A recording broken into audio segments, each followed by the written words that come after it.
royaume de Dieu se manifeste par le Saint-Esprit. Nous avons chanté que le Saint-Esprit vienne et règne en nos cœurs. Est-ce que nous pouvons maintenant l'exprimer dans nos paroles?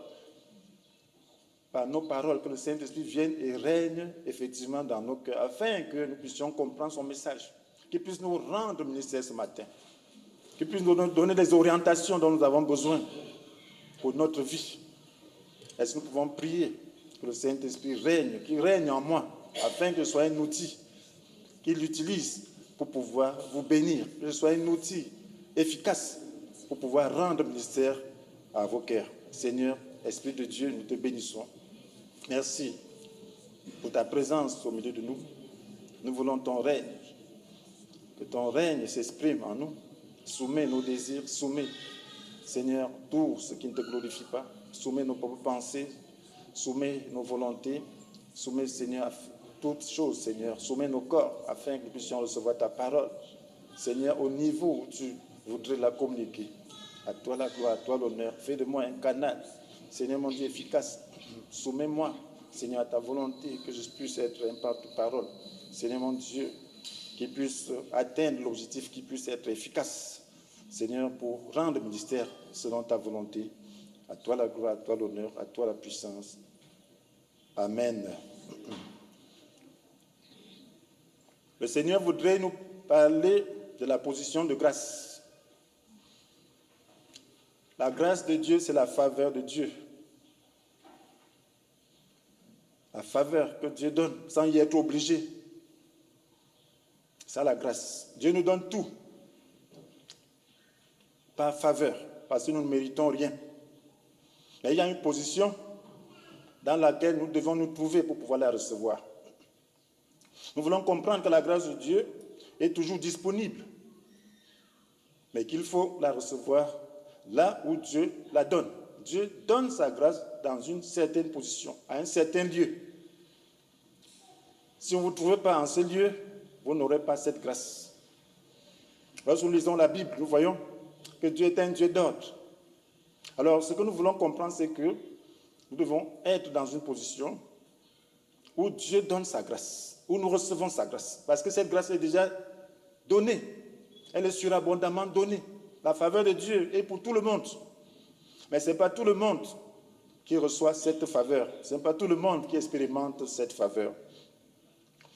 Alors, je voudrais juste prendre quelques exemples, parce que nous sommes dans un contexte biblique et nous devons comprendre la parole de Dieu. Et Dieu parle à travers les images et toute la parole de Dieu est faite pour nous enseigner. Alors, lorsque Dieu rencontra Moïse, il l'avait rencontré dans une position bien précise, dans un lieu bien précis. Il avait providentiellement amené à Horeb, parce qu'avant, il ne débordait pas, il n'allait pas au-delà du désert. Mais la Bible dit que cette fois-là, dans Exode 3, alors Moïse a dépassé les limites, a dépassé ses habitudes. Et il est allé là-bas, il a vu donc un buisson ardent. Dieu voulait l'amener là-bas, dans une position, il pouvait lui parler. Et c'est là que Dieu a communiqué avec lui. C'est là qu'il a rencontré Dieu, c'est là qu'il a reçu la grâce de Dieu, qui était de libérer son peuple d'Égypte, libérer le peuple de Dieu qui était en esclavage en Égypte. Et vous voyez, plus tard, le Dieu devait donner les commandements. Vous voyez, dans Exode chapitre 19, il devait donner les 10 commandements et les ordonnances relatives au culte rituel du peuple d'Israël. Il a appelé Moïse sur le mont Sinaï. Et le peuple voyait la nuit, voyait le feu et entendait même la voix de Dieu, mais c'était un lieu. Dieu ne pouvait pas lui communiquer cela ailleurs que là-bas. Il a fait monter d'ailleurs beaucoup plus loin. Et c'est là qu'il a donné les commandements à Moïse. C'est là que Moïse pouvait entendre la voix de Dieu. Donc, j'appelle cela position de grâce, parce que c'était là que cette faveur de Dieu pouvait lui être donnée. Parce que ces 10 commandements, il n'a pas travaillé pour avoir. Dieu lui donnait simplement, déjà les premiers commandements, il avait même consigné. D'ailleurs, Dieu lui-même avait taillé les pierres, et il a consigné ça sur les 2 tables de pierre. Et il a donc donné toutes ces ordonnances dans ce lieu. Et après tout cela, il a demandé de construire un tabernacle, une maison mobile. avec deux parties bien précises, plus précisément trois, parce qu'il y avait le parvis qui était là comme la cour, le lieu saint et le lieu très saint. Et il a demandé de fabriquer un coffre d'alliance. Donc il devait mettre les deux tables. Et c'est dans ce lieu très saint que Dieu rencontrait Moïse. C'est là que Dieu lui parlait. Il lui a dit que c'est là qu'il devait le rencontrer. Il y avait une position. Au moins, il ne pouvait pas trouver Dieu. Il ne pouvait pas entendre Dieu. Dans toute situation, il fallait aller là-bas. Écouter. Mais avant, il dit, c'est sur la montagne. Ensuite, c'était dans le buisson. Un lieu précis. Mais maintenant, il dit que c'est dans le tabernacle que je vais te rencontrer. Et plus précisément dans le lieu très saint. Donc, il faut comprendre que Dieu a un lieu de rencontre. Dieu voudrait seulement dire qu'il a une position. Et lorsque nous voyons la création, lorsque Dieu créa l'homme, Adam et Ève, alors il les a placés dans un jardin.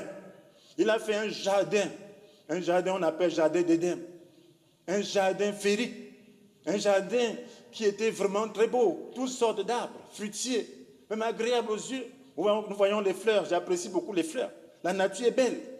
Alors il a créé un cadre climatisé où l'homme ne devait pas sentir ni chaud ni froid. Il l'a placé là-bas avec tout ce dont il avait besoin. Et là, c'est une position. Et Dieu rencontrait l'homme là-bas. Mais il y avait aussi une position morale, une position spirituelle dans laquelle Dieu avait placé l'homme. C'était son innocence. L'homme était innocent. Tant qu'il ne mangeait pas le fruit du choix entre le bien et le mal, il était innocent. Il devait dépendre de Dieu pour connaître le bien ou le mal. Ce n'était pas à lui de réfléchir, de savoir que ceci est bien ou mal. Il fallait simplement dépendre de Dieu. Pour toute chose, interroger Dieu. Et Dieu devait donc être en communion avec Dieu. Dieu devait être en communion avec l'homme à tout moment. Alors c'est ce que l'homme connaissait à ce moment-là. Et là, c'est une position de grâce. Tant qu'il gardait son innocence, il était dans la position de grâce où il pouvait rencontrer Dieu. Dieu le trouvait. Dieu le trouvait. Mais lorsqu'il perdit cette position de grâce en désobéissant, Dieu l'a cherché sans trouver. Dieu s'amène, il dit, Adam, où es-tu? Où es-tu? Il ne le trouvait plus. Il y avait brouille. Tu es où? Quand Dieu disait à Adam, où es-tu? C'est parce qu'il n'arrivait plus à communiquer avec lui. Avant, il se trouvait, parce qu'Adam devait dépendre toujours de lui pour pouvoir faire quoi que ce soit. Mais il a choisi son indépendance, alors il n'était plus dans la position de grâce. Et c'est cette position de grâce qui le protégeait, qui était sa sécurité. Le diable existait. Le diable était déjà diable. Mais il n'avait pas d'autorité sur Adam et Ève, tant qu'ils demeuraient dans leur position de grâce. C'est cette position de grâce qui leur donnait autorité sur le reste de la création. Parce que Dieu avait établi Adam et Ève sur le reste de la création. Il fallait demeurer dans cette position de grâce. Donc, c'est pour dire, mes frères et sœurs, que nous devons connaître la position de grâce et demeurer dans la position de grâce si nous voulons plaire au Seigneur, si nous voulons connaître le bonheur constant que le Seigneur veut nous donner. Si nous voulons toujours avoir sa faveur. Dans un premier temps, nous allons dire que nous devons refuser d'agir sans Dieu. Dans un premier temps, nous devons comprendre que nous devons refuser d'agir sans Dieu. Pour comprendre vraiment ce message, comprenons que dans la position de grâce, Dieu est là et nous devons refuser d'agir hors de la position de grâce, agir sans Dieu. Dans un deuxième temps, nous allons comprendre que notre position de grâce est en Jésus-Christ crucifié. La position de grâce du peuple d'Israël était ailleurs. Mais nous sommes dans une position de grâce lorsque nous acceptons Jésus-Christ crucifié. Et même ayant cru, nous devons donc demeurer dans cette position où nous avons tout. Alors nous devons refuser d'agir sans Dieu. Dans le psaume 137, versets 4 à 6, nous voyons l'expérience des exilés d'Israël. Ce temple, qui était un lieu de grâce, avait été détruit parce que le peuple de Dieu ne rendait plus culte à Dieu selon les règles. Il négligeait le temple, il négligeait la position de grâce.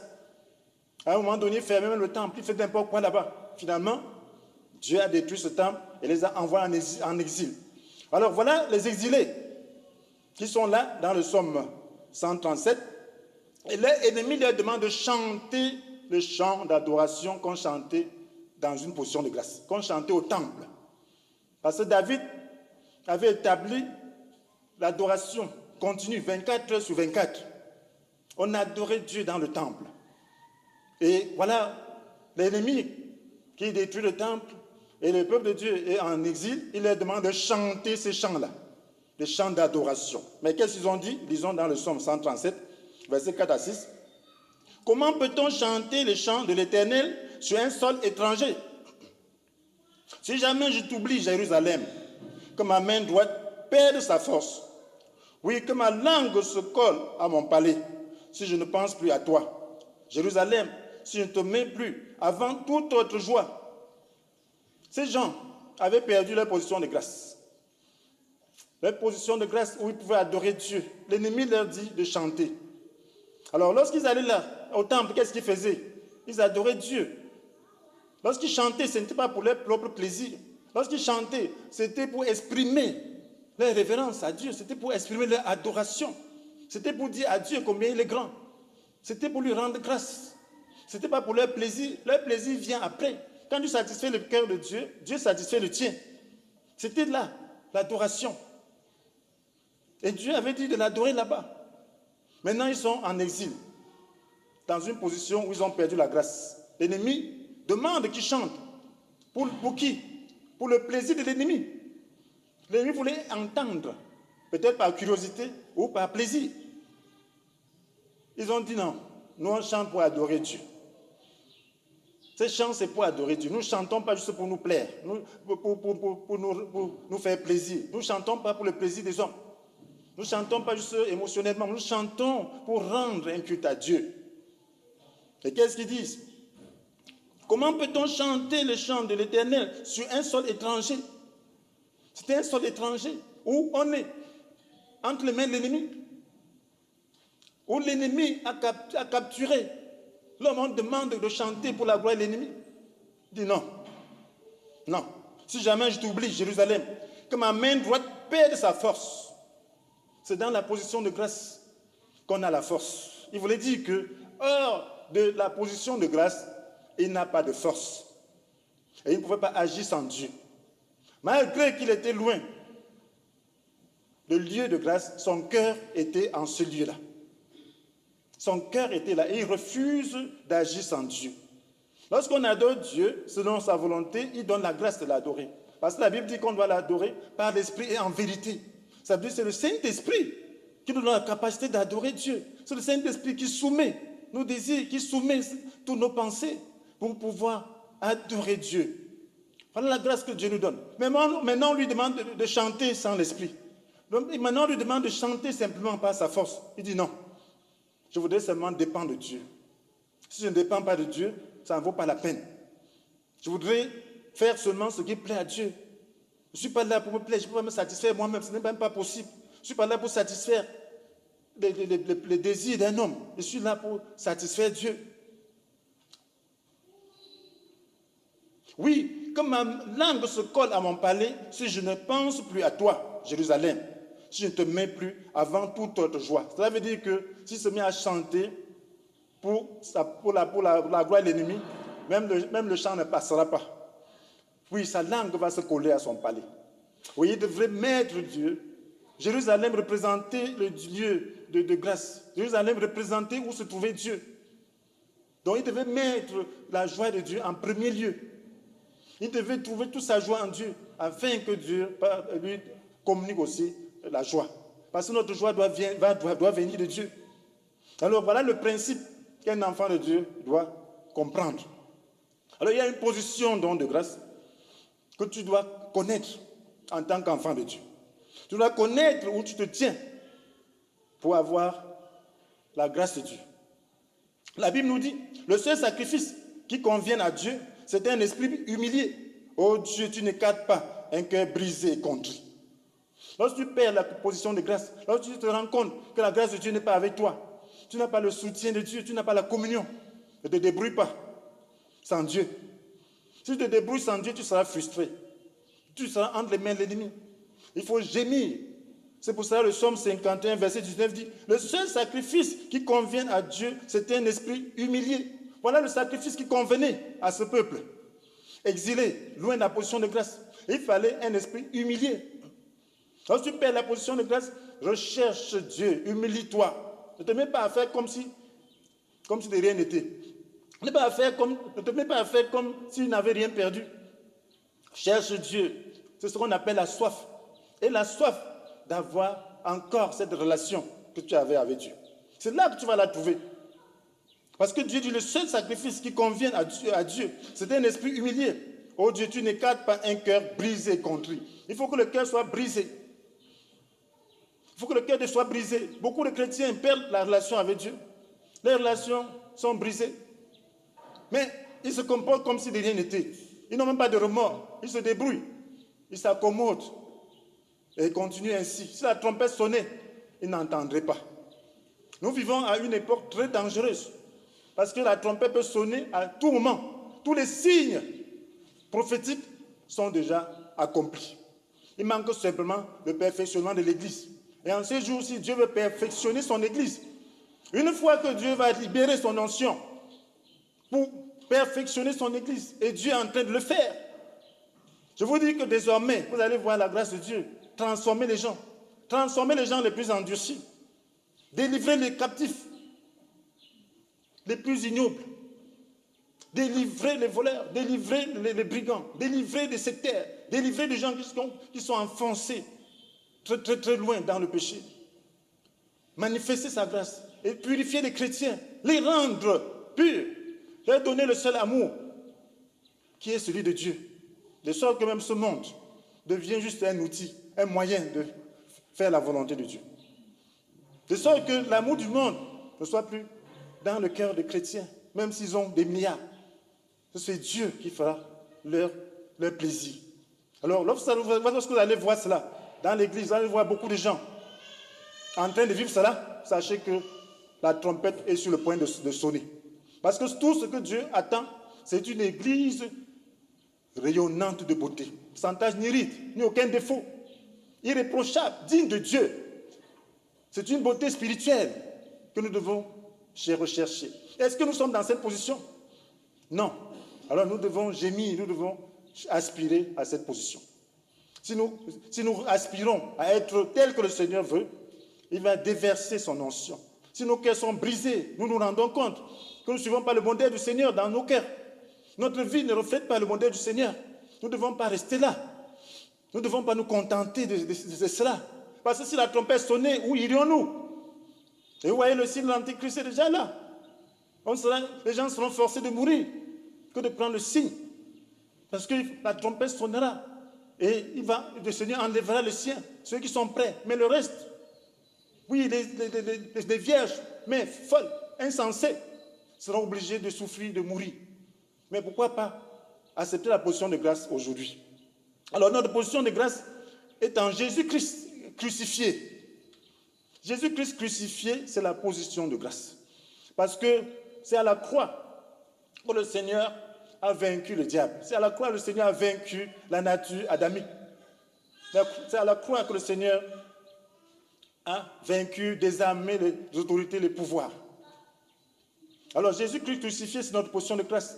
Lorsque nous acceptons Jésus dans notre vie, nous nous identifions à lui, alors nous sommes dans une position de grâce. Lorsque nous acceptons sa croix, Jésus-Christ crucifié. Accepter Jésus, c'est accepter Jésus-Christ crucifié. C'est accepter sa croix, c'est s'identifier à lui, dans sa croix, dans sa mort, dans sa résurrection. Accepter Jésus, ce n'est pas juste accepter Jésus sur le trône. Il faut suivre la marche de Jésus. Jésus est homme, pourquoi? Parce qu'il veut remplacer notre vie. Il voudrait qu'en croyant en lui, nous puissions être en mesure de vivre comme il a vécu sur la terre. Voilà pourquoi il a pris la forme humaine. Parce que personne n'a pu obéir. Et maintenant, lorsque Jésus arrive, parce que personne, aucun homme n'a pu obéir, c'était pour obéir à notre place. Pour qu'en croyant en lui, en nous identifiant à lui, nous soyons en mesure de manifester sa vie par la puissance du Saint-Esprit. Voilà le mystère du christianisme. Voilà le mystère de la foi. Et Le baptême d'eau représente ce mystère. La Bible nous dit, dans Romains chapitre 6, versets 3 à 4, « Ne savez-vous pas que nous tous qui avons été baptisés pour Jésus-Christ, c'est en relation avec sa mort que nous avons été baptisés. Nous tous qui avons été baptisés pour Jésus-Christ, c'est en relation avec sa mort. Donc quand tu te baptises là, tu dis, je m'identifie à Jésus dans sa mort. Parce que c'est à la croix qu'il a porté nos péchés, qu'il a porté notre nature. Et là maintenant, quand tu t'identifies à lui, cette nature disparaît dans l'eau. C'est comme l'ensevelissement. L'ensevelissement. Nous avons donc été ensevelis avec lui par le baptême en relation avec sa mort, afin que, comme le Christ a été ressuscité d'entre les morts par la puissance glorieuse du Père, nous aussi nous menions une vie nouvelle. Donc nous avons été ensevelis avec lui par le baptême en relation avec sa mort, afin que, comme le Christ a été ressuscité par la puissance glorieuse du Père, nous aussi nous menions une vie nouvelle. Donc c'est la conséquence de notre identification à Christ. Donc c'est une question de foi. Donc lorsque tu crois en Jésus, tu dois croire que, en croyant ainsi, tu acceptes sa croix. Lorsque tu acceptes sa croix, tu t'identifies à lui dans sa mort, dans ses souffrances et dans sa mort. Donc la vie chrétienne inclut la souffrance. Jésus n'a jamais nié ça. Donc il y a la souffrance liée à notre nature, liée à la séparation avec le péché, avec le moi. Voilà pourquoi il dit, si quelqu'un veut me suivre, qu'il renonce à lui-même. Il faut renoncer à toi-même. Il faut laisser Jésus sur le trône. Renoncer à ton plaisir charnel. Renoncer à tes désirs. Afin que ces désirs-là se renouvellent et soient soumis maintenant au Saint-Esprit. De sorte que lorsque tu agis de ces esprits, ces désirs s'expriment, ce sera plus par égocentrisme, que cela soit par la volonté de Dieu, que cela soit par le Saint-Esprit. Voilà le mystère du christianisme. Il est mort, mais il est ressuscité aussi. Donc il faut renoncer. Et cette chair va toujours chercher à dominer, à prendre la place de Christ. Voilà pourquoi il faut avoir en tout moment cette pensée de pouvoir souffrir. C'est pour cela que Pierre dit, dans 1 Pierre chapitre 4, versets 1 et 2, il dit ainsi, puisque Christ a souffert dans son corps, vous aussi aimez-vous.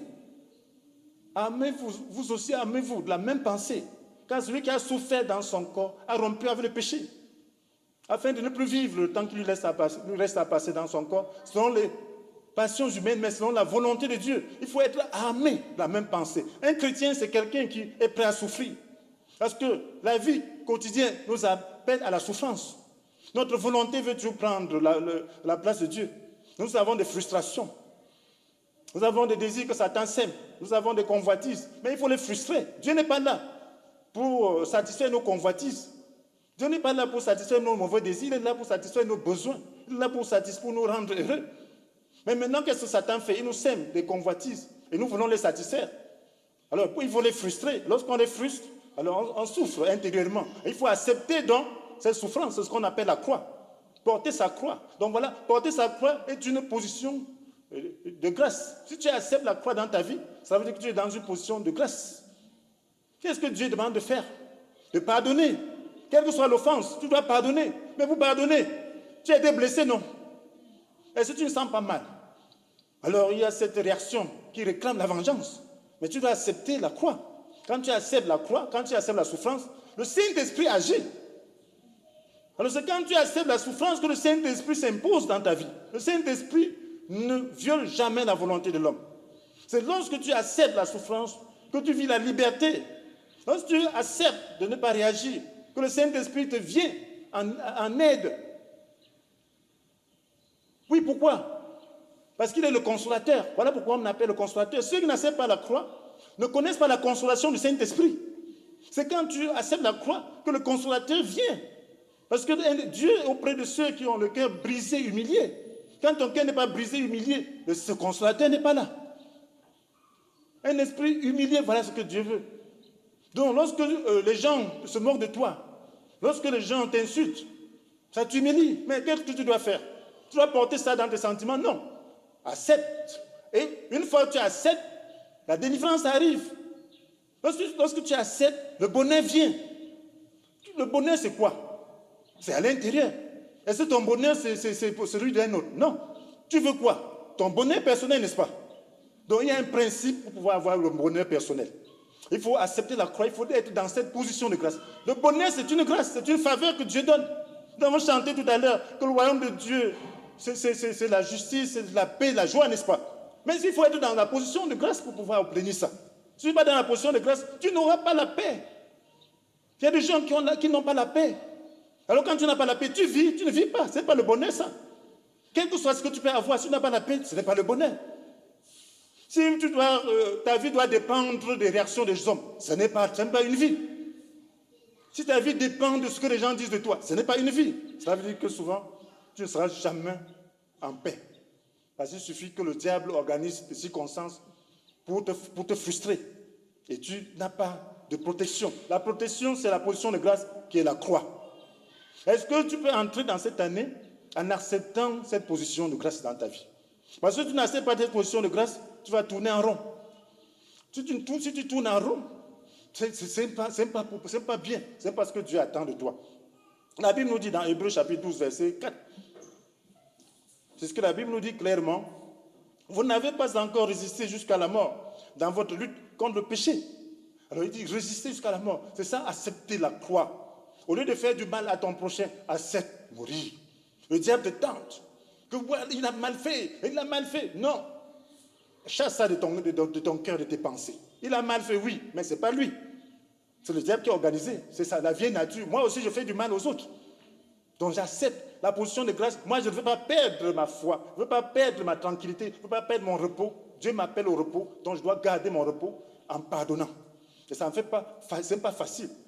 C'est lorsque tu pratiques cela tout le temps que ça devient plus facile. Mais pour commencer, ce n'est pas facile. Pour commencer, tu peux même pleurer. Pour commencer, tu vas même pleurer. Parce que le diable va te faire ça dur. Mais lorsque tu pleures, tu demandes le secours de Dieu. Le Saint-Esprit t'assiste. Et désormais, tu as un bouclier qui est le Saint-Esprit. Tu vas rechercher maintenant la plénitude constante. Un chrétien ne doit pas sortir de sa maison sans être rempli du Saint-Esprit. Si tu sors sans être rempli du Saint-Esprit, tu seras blessé. Tu vas quitter la position de grâce. Il faut à tout moment rechercher le Saint-Esprit. C'est ce que la Bible nous dit dans Éphésiens 5, verset 18. Donc il faut rechercher toujours le Saint-Esprit. Donc cette position de grâce est très importante. Lorsque tu as la position de grâce, tu prospères. Oui, parce que c'est à la croix que Jésus a tout donné. La Bible nous dit dans Galates chapitre 3, verset 13 à 14, que le Christ nous a libérés de la malédiction que la loi faisait peser sur nous, en prenant la malédiction sur lui, à notre place. Oui, il évoque la croix. C'est celui qui est crucifié et maudit. Il dit qu'il a fait pour que, grâce à lui, la bénédiction d'Abraham s'étende aux non-juifs et que nous recevions par la foi l'Esprit qui a été promis. L'Esprit de Dieu est l'Esprit de bénédiction. Quand tu permets que l'Esprit de Dieu t'assiste parce que tu portes ta croix, tu es béni. Parce que lorsque tu es dans œil pour œil, dent pour dent, tu n'es pas béni. Tu es sous la loi. Mais lorsque tu es dans je pardonne à mes ennemis, quelqu'un me gifle à jour, je lui présente l'autre, tu es dans la grâce. Je bénis ceux qui me maudissent, tu es dans la grâce. Alors cette position, cette capacité vient de Dieu. Cette capacité demande que tu acceptes la croix. Cette capacité demande que tu sois un homme de prière. Cette capacité demande que tu sois disposé à recevoir la grâce divine. Alors, voilà la bénédiction qui nous est offerte en cette année. Nous commençons cette année, mais nous devons avoir la position de grâce. Si nous voulons connaître la bénédiction tout au long de l'année. Et il faut que cette bénédiction soit croissante. Ta bénédiction, ce n'est pas celle de l'autre, parce que Dieu donne des rôles différents aux uns et aux autres. Ta bénédiction, c'est que tu résous tes problèmes. Ta bénédiction, c'est que tu manges. Ta bénédiction, c'est que tu peux t'habiller, tu peux te déplacer. Ta bénédiction, c'est que tu peux résoudre des petits problèmes que tu connais. Et ce n'est pas là une bénédiction. Oui, mais d'autres, maintenant, Dieu leur donne davantage par rapport au rôle qu'ils jouent.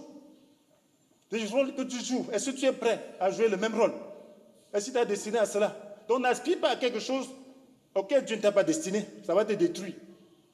Donc il faut aspirer à ce que Dieu t'a donné. Au rôle que Dieu te donne de jouer, aspire. C'est Dieu même qui met ton besoin dans le cœur.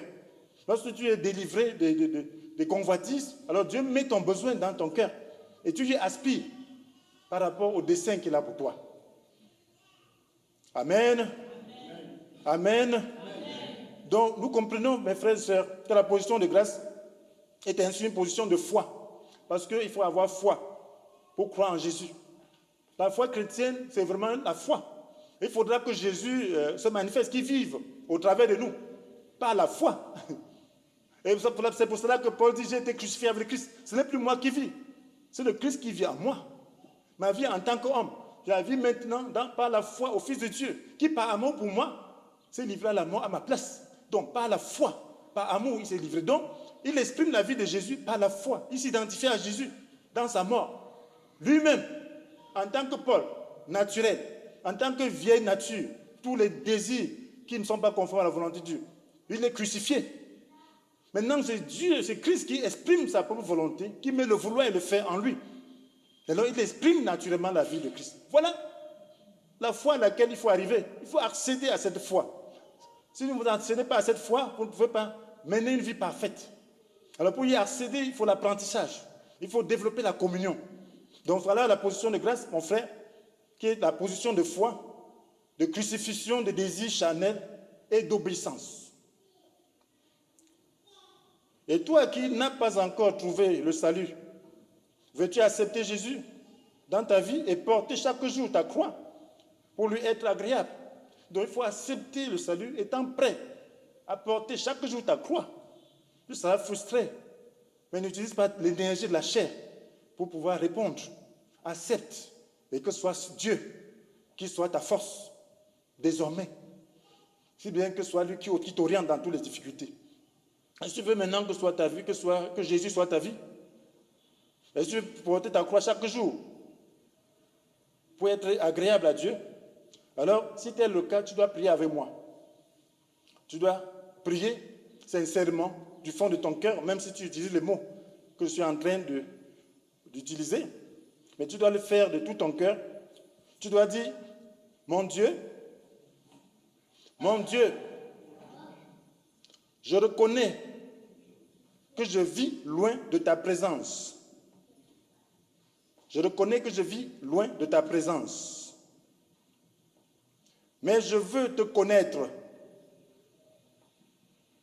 J'accepte de recevoir Jésus en renonçant à mes péchés.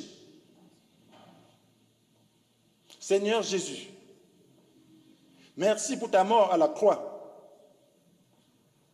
Viens dans ma vie et fais de moi un enfant de Dieu. Amen. Que le Seigneur vous bénisse.